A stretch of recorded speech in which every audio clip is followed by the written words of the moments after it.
Assalamualaikum warahmatullahi wabarakatuh. Perkenalkan, nama saya Andini Amanda Putri dari S1 Keperawatan kelas 2A. Hari ini saya akan membuat video komunikasi terapeutik yang mempunyai 4 fase.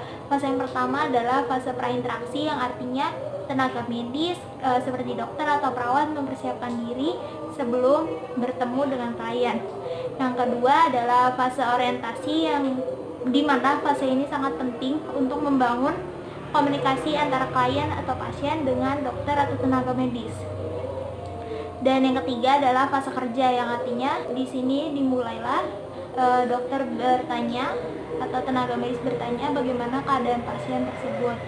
Nah, yang terakhir adalah fase terminasi. Fase terminasi dibagi dua, fase terminasi sementara dan terminasi akhir.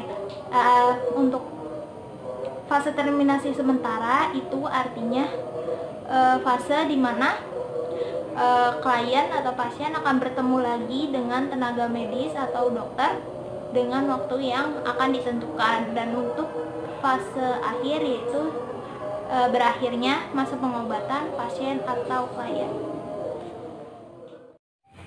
Nah, untuk fase prainteraksi ini saya akan menjelaskan dengan keadaan pasien memiliki riwayat penyakit MA.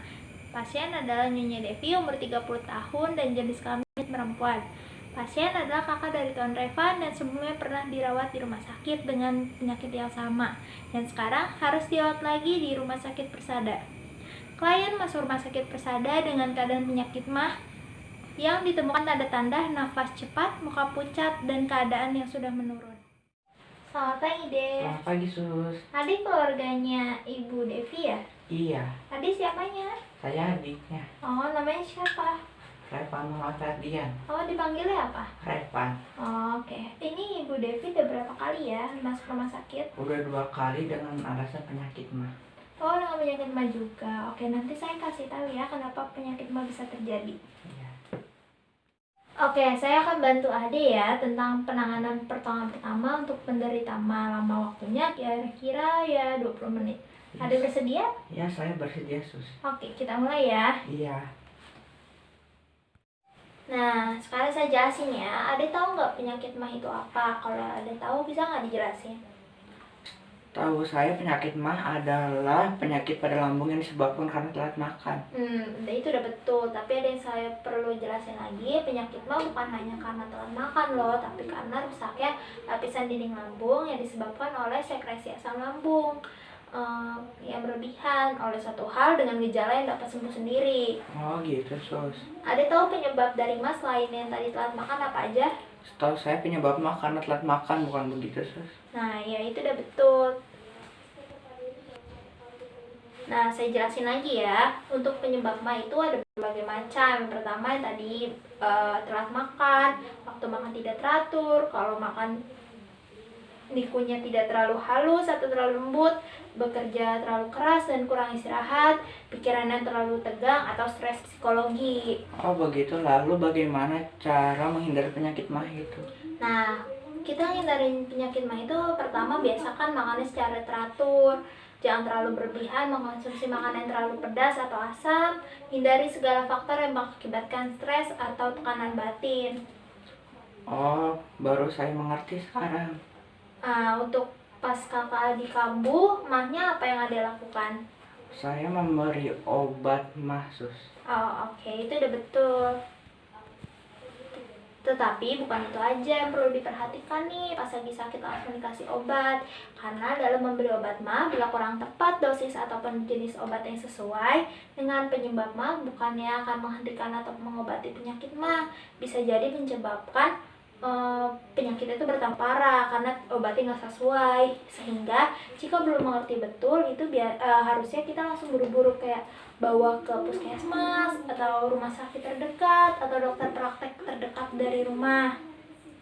Untuk tahapan pertama yang bisa dilakukan itu selain memberikan obat antima agar penyakitnya tidak semakin parah, sambil dibawa ke puskesmas atau rumah sakit, berikan obat terlebih dahulu. Tadi tahu apa obat yang harus diberikan pada penderita mah? Setahu saya obat anti mah, Sus. Nah, itu iya betul. Tetapi ada resep yang lebih bisa mengobati penyakit mah agar rasa nyerinya berkurang. Nah, ada tahu nggak resepnya apa aja? Saya tidak pernah mendengar tentang resep penyakit mah. Bagaimana cara membuat itu, Sus? Nah, cara membuatnya saya kasih tahu ya, dan memberikan resep pada pengobatan penyakit mah. Bahan-bahannya beberapa buah bengkoang dengan seujung sendok garam. Untuk proses pembuatannya, buah bengkoang nih dikupas dulu terlebih dahulu, kemudian diparut lalu diperas.